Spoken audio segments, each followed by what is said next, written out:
Let's talk about this. This is public sector unions saying that next week they will serve government with notice to embark on a strike action. That's when the Finance Minister, Godongwana, will be delivering the budget speech. The unions briefing the media earlier on the course that they're going to be taking, particularly with regards to the long-standing public sector wage impasse. Public sector unions affiliated with COSATU and SAFTU and SAPU say they'll also take part in the fresh round of talks for the new financial year due to outstanding issues from last year. To discuss this further, we speak now with President of NAHAO, Mike Shingange. A very good evening to you, Mr. Shingange. Thank you so much for speaking to us. As I mentioned, we note the fact that you intend to hand over your memorandum or embark on the strike action on the day that the Finance Minister, Godongwana, is expected to deliver his budget speech. Was this deliberate? Well, of course, it was deliberate, but of course, it's something that we had hoped that we could have been avoided. So what we're doing on the 22nd, March is a day in which we're going to issue our notice to strike as per the certificate of non-resolution that we obtained last year when we embarked on the conciliation process on the dispute that arose from the 2022 salary negotiations. We will be demonstrating when the minister presents his budget to ensure that the terrain we've entered into, where we're no longer engaging with the TPSA as our employer, but we're engaging with the Treasury, where the tendency of the Treasury, as we have seen last year, of circumventing the process of collective bargaining and pronouncing and ring-fencing the wage bill even before it's negotiated and agreed for, is something that can't be tolerated. That's one. But two, that we cannot move on to any other negotiations for the subsequent financial years before we conclude the issue of the dispute that we have of 2022-2023 financial year. Because the rules of engagement in the bargaining council is that when you have a dispute with the employer, you declare dispute, you do conciliation, you receive the certificate of non-conciliation, and you go the way in terms of what the rules are prescribing. In this instance, they left us at the conciliation. They went and imposed unilaterally a 3% hike, which workers have overwhelmingly rejected. And that's why we're picketing on that day, because we're now protesting and defending the collective bargaining. Mr. Shingange, just looking back at where you were stuck, where the deadlock, the impasse is at the moment, you, as you mentioned, against the unilateral implementation of 3%, which the Finance Minister has said they are well within their right to do. So you're saying it's illogical to start the next round of public bargaining process for the 2023-2024 year. Where exactly are you starting the process from, given the fact that you accuse government of not meeting the commitments it's also made in the past? Are we starting from 2021? Because they reneged, you say, on some of the stipulations of the past negotiations. Yes, that's correct. In fact, we are saying we have reached the highest peak of the attack on collective bargaining, which has been oncoming over a number of years. But in 2020, it came to the fore when government, having implemented a 3-year wage agreement for 2 years, reneged on the last leg, took its workers, abandoned them when they were in the arbitration process, took them to court, got the workers, the judges to agree that workers, they don't deserve to get a salary increase, even when at a time when those were frontline workers who were dying on the street, risking their lives, trying to serve the nation. Secondly, it followed by 2021, when the employer again imposed a gratuity of 1,000 rand, which they call cash gratuity, something which majority of workers didn't want, and which was not impacting on the meaningful salary increase of the workers. followed by 2022, wherein during negotiations, workers rejected a 3% salary hike. They demanded something more than that, particularly something that was going to be above inflation, because it's a view of the trade union that any increase that is not above the inflation is actually not a salary increase, but a salary decrease.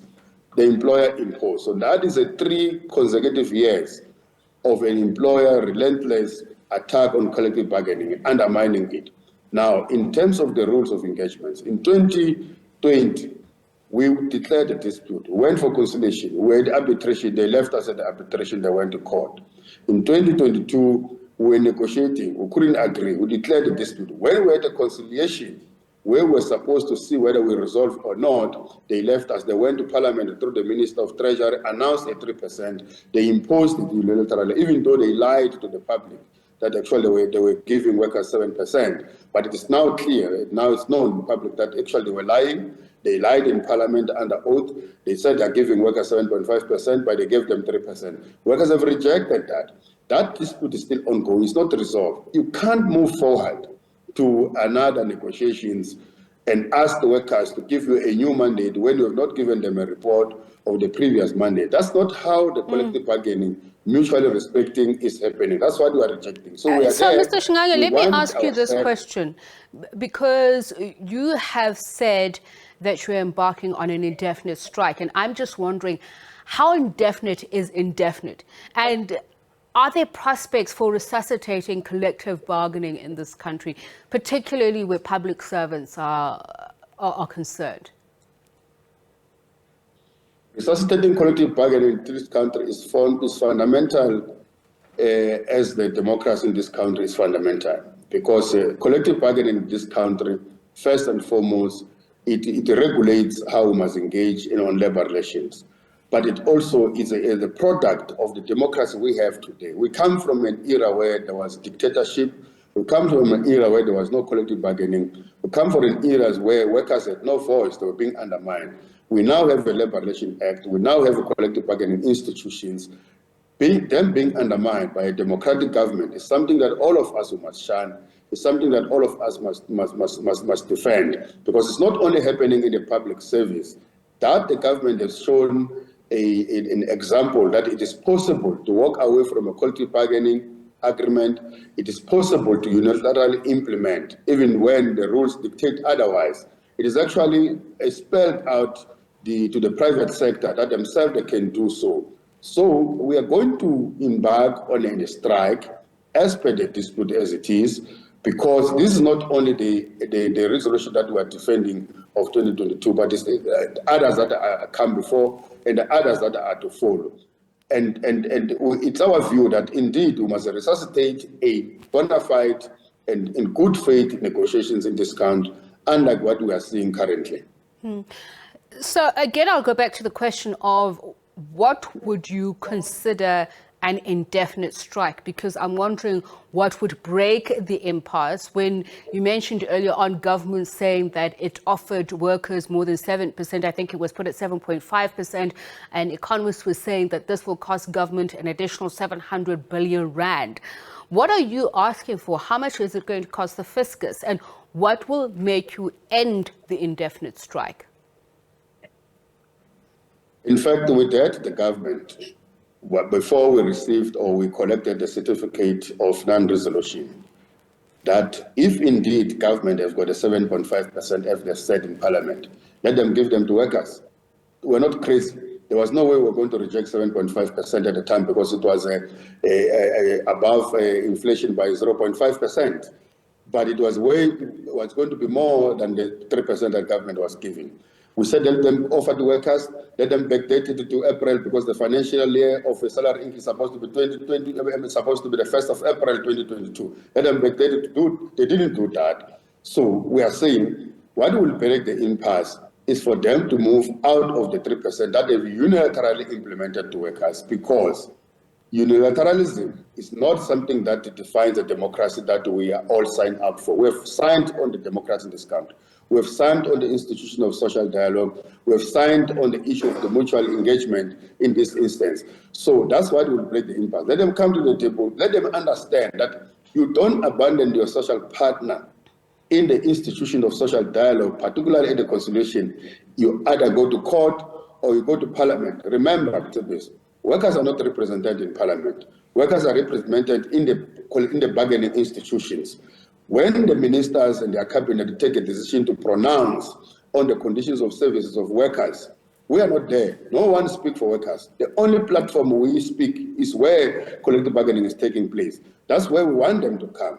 They must not leave us when we don't agree and then go to parliament and circumvent the situations. So that's what is going to break the impasse. So what we call indefinite is that we're going to issue a notice after the minister shall have presented a budget, which we know is going to be anti-worker as usual. That's why we're demonstrating. In fact, we're not handing any memorandum. We're just protesting to say we know this budget is going to circumvent the democracy of this country, and we're not going to stand by and watch.